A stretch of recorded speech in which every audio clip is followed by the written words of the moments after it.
Aujourd'hui, il y a beaucoup d'agences immobilières qui perdent du chiffre d'affaires tout simplement parce qu'ils n'enclenchent pas les bonnes actions pour proposer certains produits additionnels ou principaux suite à un événement qui leur est rapporté avec un contact, un propriétaire ou un copropriétaire.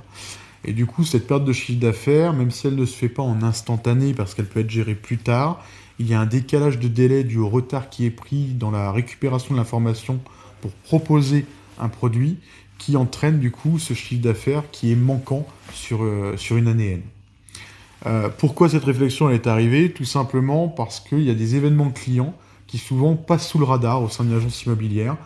Je pense souvent à l'exemple des fins de défiscalisation en gestion locative, où l'agence a tout intérêt à venir proposer éventuellement une estimation du bien pour espérer récupérer un mandat de vente, tout simplement parce que le projet et la rentabilité pour le propriétaire n'est plus la même une fois que la défiscalisation est arrivée à son terme.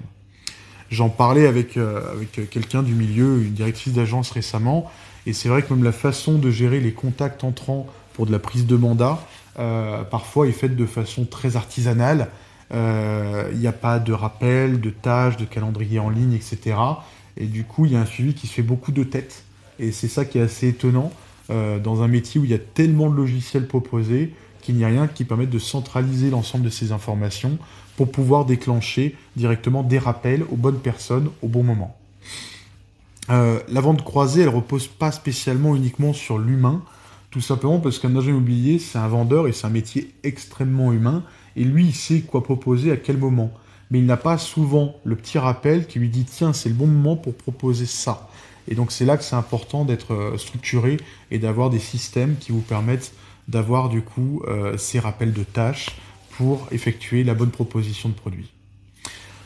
La structuration maintenant des données et la transmission des informations, elle a besoin effectivement, enfin du coup elle est importante et elle a besoin d'être entièrement intégrée dans des systèmes, tout simplement parce que dans un monde où ça va très vite, on a besoin d'avoir le bon timing. Et proposer un produit le vendredi suite à un événement le lundi, il y a deux risques à ça. Dans le cas d'une agence immobilière, le propriétaire, peut-être qu'il s'est déjà renseigné tout seul sur Internet, parce que tout est accessible maintenant, et il a déjà en tout cas pris sa décision par rapport à ce qu'il devait faire. Et donc en plus, vous perdez un peu votre rôle d'expert dans la proposition. Et il y a encore une autre probabilité, c'est qu'il confie cet élément à réaliser à un concurrent et pas à vous-même. C'est pour ça que la structuration, elle est devenue critique, elle est extrêmement importante dans la gestion de vos données. Concrètement, qu'est-ce qu'on propose?